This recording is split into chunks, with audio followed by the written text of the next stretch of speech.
selamat pagi. Jumpa lagi di Berita Padang bersama saya, Afrin Meriana. Sejumlah berita aktual dan menarik akan kami sajikan untuk Anda. Berikut 3 berita utama pagi ini.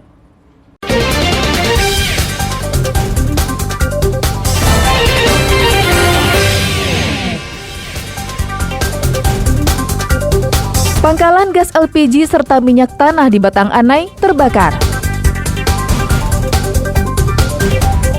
Maling telepon genggam di rumah tetangga sendiri dibekuk polisi.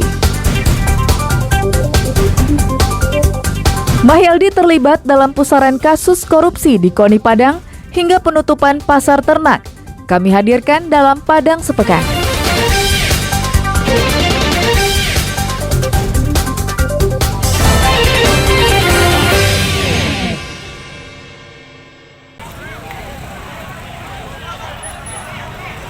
Kebakaran ini terjadi pada Rabu petang di Nagari Sungai Buloh, Padang Pariaman. Kobaran api sangat besar terlihat dari kejauhan. Pangkalan ini terbakar hebat dan menimbulkan beberapa kali ledakan.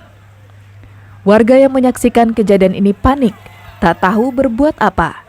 Pasalnya, besarnya kobaran api menyebabkan warga tak berani mendekat. Bahkan beberapa kali terjadi ledakan besar hingga menimbulkan kobaran api yang membumbung tinggi.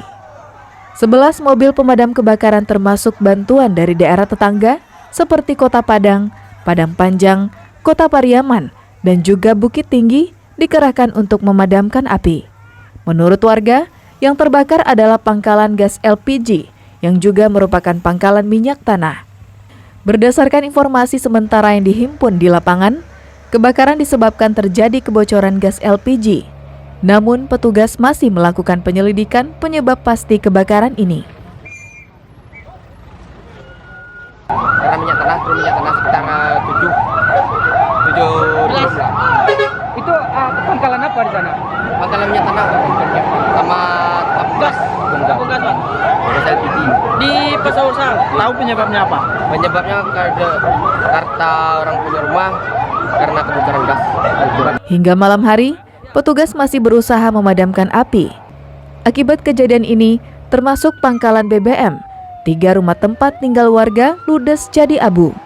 Tidak ada laporan korban jiwa akibat kebakaran ini. Sedangkan kerugian juga masih ditaksir. Arset Kusnadi melaporkan dari Padang Pariaman.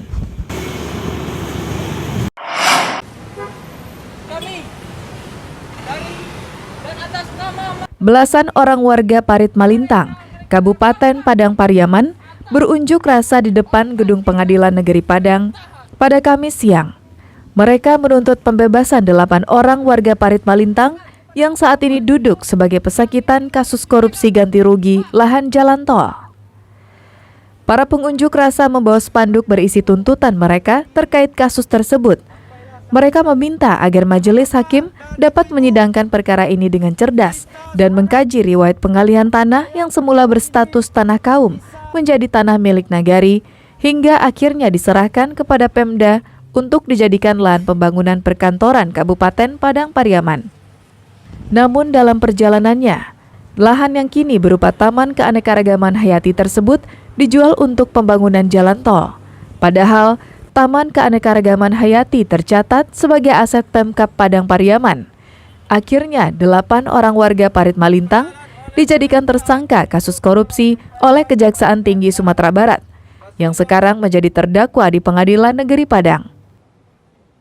Kalau tuntutan masyarakat, yang pertama itu mengharapkan transparansi dari pihak pengadilan negeri dalam mengawal kasus ini. Setelah itu, kami dari perwakilan masyarakat juga berharap para hakim itu harus cerdas dalam menelaah, mengkaji dalam perkara atau kasus ini. Sebab sangat disayangkan, yang pertamanya adalah korban pelanggaran HAM, yang ternyatanya sekarang menjadi tersangka kasus korupsi.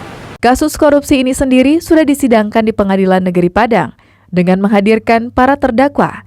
Selain 8 orang warga, ada juga 4 orang pegawai, baik ASN kantor Badan Pertanahan maupun pegawai kantor Nagari yang juga sebagai terdakwa. Dalam kasus ini, negara dirugikan sebesar 27,8 miliar rupiah.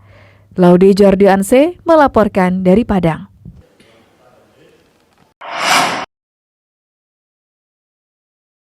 Perkebunan sawit adalah komoditi yang sangat menjanjikan untuk meningkatkan pendapatan masyarakat, khususnya para petani dan buruh sawit. Kondisi ini sempat mereka rasakan beberapa waktu lalu saat harga tandan buah sawit Rp3.000 per kilogramnya, harga tertinggi sepanjang sejarah sawit di negeri ini. Namun sekarang kondisinya sedang suram.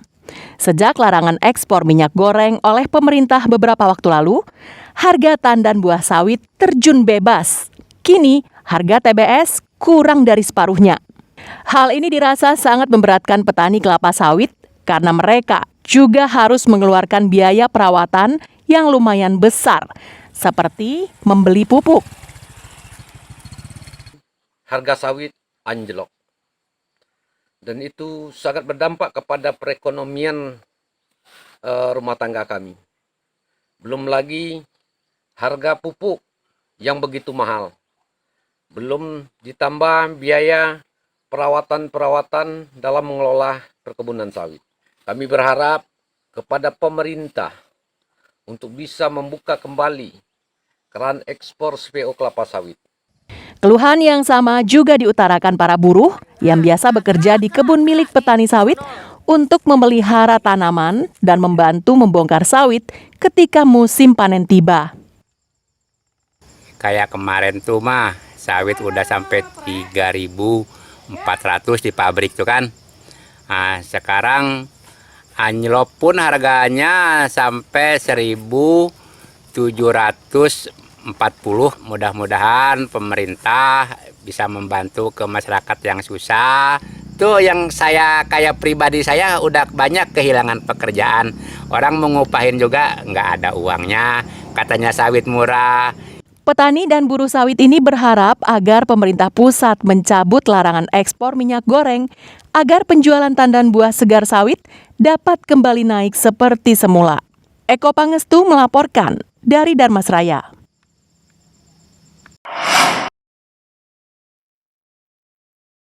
Turunnya harga sawit sejak 1 bulan lalu berdampak terhadap perekonomian petani sawit dan warga yang bekerja di lahan sawit. Upah buruh di perkebunan sawit juga disesuaikan oleh pemilik kebun, sehingga buruh sawit hanya menerima setengah dari biasanya. Sebelumnya, harga tandan buah segar sawit di petani sekitar Rp3.000 per kilogram hingga Rp3.400 per kilogram. Namun kini, harga sawit mulai turun secara bertahap, Rp1.500 hingga Rp1.200 per kilogram. Petani mengaku turunnya harga TBS kelapa sawit tidak sesuai dengan perawatan dan kebutuhan ekonomi masyarakat yang semakin lama semakin naik. Salah seorang buruh sawit mengaku sejak turunnya harga sawit, upah harian mereka juga ikut turun. Padahal sebelumnya upah mereka sekitar Rp80.000 per harinya, namun kini sekitar Rp50.000 per harinya.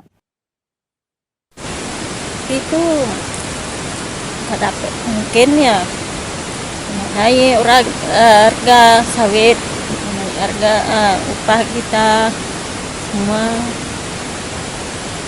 supaya anak kita sekolah Bisa tercukupi gitu Bu ya.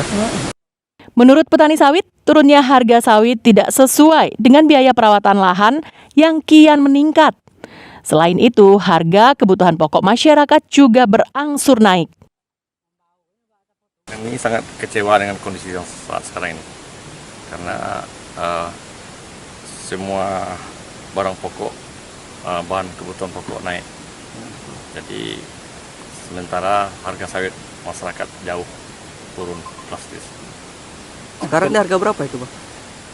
Bervariasi Pak. Ada yang harga 1.500, ada yang 1.000, bahkan sebelumnya ada yang harga 800 per kilogram. Mereka berharap agar harga tandan buah segar sawit naik kembali, sehingga petani dan buruh harian bisa memenuhi kebutuhan ekonomi mereka seperti sebelumnya. Safaatul Ulum melaporkan dari Pasaman Barat.